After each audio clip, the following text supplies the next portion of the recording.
டேய் எனக்கு ரொம்ப டயர்டா இருக்குடா, வாடா அங்க போய் கொஞ்ச நேரம் உட்காந்து ரெஸ்ட் எடுத்துட்டு போலாம். சரிடா, நீ வாட்டர் பாட்டில் கொடுறா, தண்ணி குடிச்சிட்டு போகிறேன். சரிடா.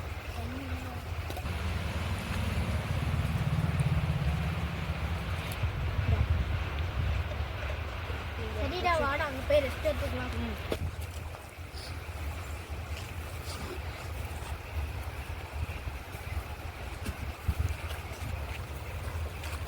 வாடா டக்.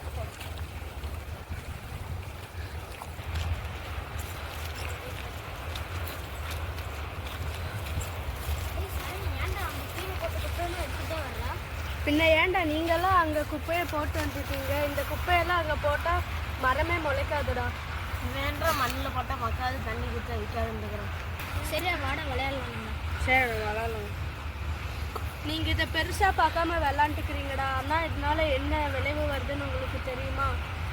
இந்த மாதிரி பாட்டில் வந்து ஒரு நிமிஷத்துக்கு 20 லட்சம் பேர் வாங்குறாங்க. அதில் வந்து 9% மட்டும்தான் மறுசுழற்சிக்கு போகுது. மற்றவங்கெல்லாம் இந்த மாதிரி நிலத்துலையும் கடல்லையும் போட்டுட்டு போயிடுறாங்க.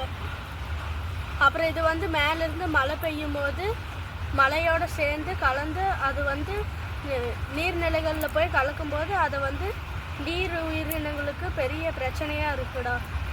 அது மட்டும் இல்லாமல் கடலில் நேரடியாக எல்லா பிளாஸ்டிக்கையும் டிஸ்போஸ் பண்ணுறதுனால ஒரு வருஷத்துக்கு 1 லட்சம் உயிரினங்கள் வந்து உயிரிழக்குதுன்னு ஒரு ரிப்போர்ட்டில் சொல்கிறாங்க. அது மட்டும் இல்லாமல் இந்த மாதிரி பிளாஸ்டிக் வந்து சின்னதாக உடஞ்சி அது வந்து சிறிய உயிரினங்கள், நீர்வாழ் சிறிய உயிரினங்கள் சாப்பிட்டு அதை வந்து பெரிய உயிரினங்கள் சாப்பிட்டு அந்த பெரிய உயிரினங்கள் தான் நம்ம சாப்பிட்றோம். அதனால நம்மளுக்கும் நோய் ஏற்பட வாய்ப்பு இருக்குடா. அப்படியா? அப்போ அதுக்குன்னு நம்ம என்ன பிளாஸ்டிக் உற்பத்தி சரியாக நிறுத்த முடியும்? அப்படி இல்லைடா, நம்ம யூஸ் பண்ணுற பிளாஸ்டிக்கை வந்து நம்ம கரெக்டாக ரீசைக்கிள் பின்னில் போட்டால் நம்மளுக்கு பிரச்சனை இல்லை. அது இல்லாமல் இந்த மாதிரி நிலத்துலையும் வேறு இடத்துலையும் போட்டால் தான்டா நம்மளுக்கு பிரச்சனை.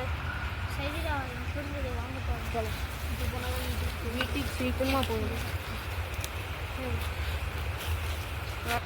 வாங்கடா, வீட்டுக்கு போகலாம், டைம் ஆயிடுச்சு. இப்போ போனால் தான் போக முடியும்.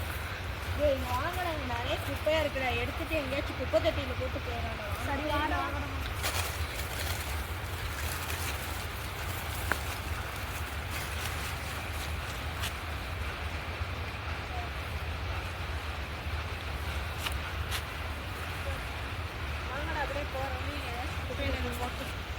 நெகிழியை ஒழிப்போம், மண்வளம் காப்போம், இயற்கையை பாதுகாப்போம்.